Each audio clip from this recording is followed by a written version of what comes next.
dalam survei investigasi ada kurang lebih 6 hal yang akan dilakukan di sana. Yaitu yang pertama adalah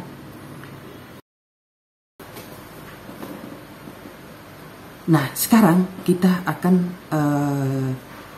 membicarakan software yang kita akan gunakan. Jadi software yang kita gunakan bisa kita lihat di sini ya, bisa kita lihat di sini. Yang pastinya Excel sudah pasti ya, pasti kita siapkan, pasti pakai Excel ya, tidak bisa tidak. Yang berikutnya kita akan menggunakan Google Earth. Jadi sebagai informasi awal, saya menggunakan jembatan yang ada di Bali. Namanya nanti saya akan memberitahunya. Jadi bentangannya ini sekitar 300-an meter. Kita akan menggunakan jembatan beton.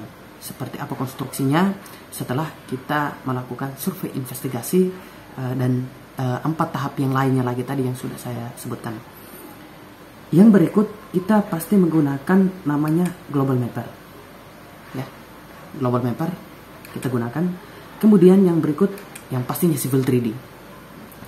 Civil 3D ini akan sangat membantu kita untuk mendesain jembatan, dan yang untuk pemodelan 3 dimensinya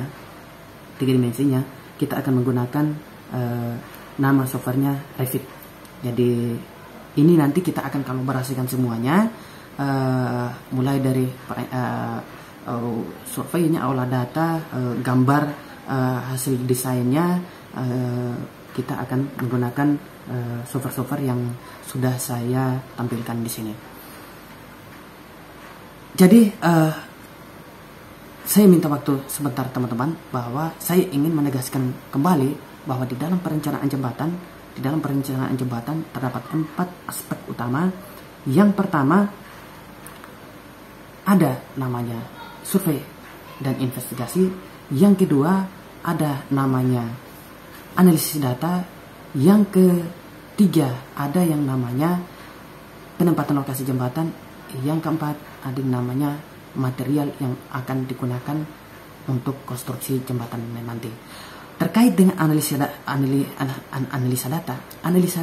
ini, pertanyaannya, analisa data apa saja yang dianalisis untuk perencanaan suatu konstruksi jembatan. Jadi yang pertama, yang pastinya kita akan analisis data lalu lintas. Jadi kita pasti akan menganalisis data lalu lintas. Tujuannya supaya kita tadi bisa menentukan kelas jembatannya, lebar daripada jembatannya. Yang kedua, analisis data tanah.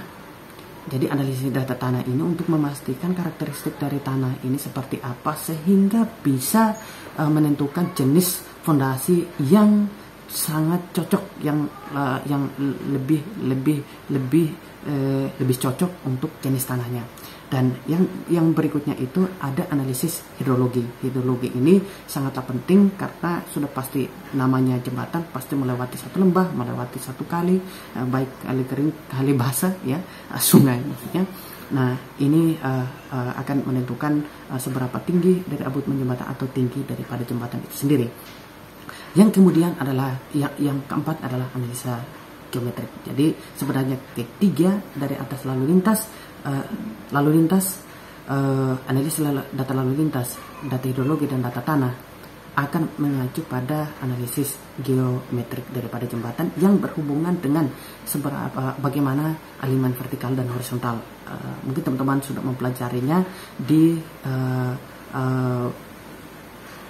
jalan raya 1 dan 2 mungkin di kuliah saat itu. Nah, kurang lebih ini adalah gambaran umum daripada cara untuk perencanaan jembatan.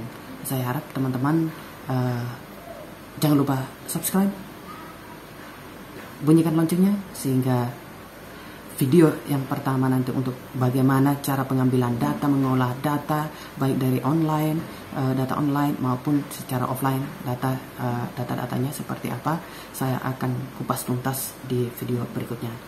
Terima kasih waktu teman-teman semua. Sampai jumpa di video berikutnya.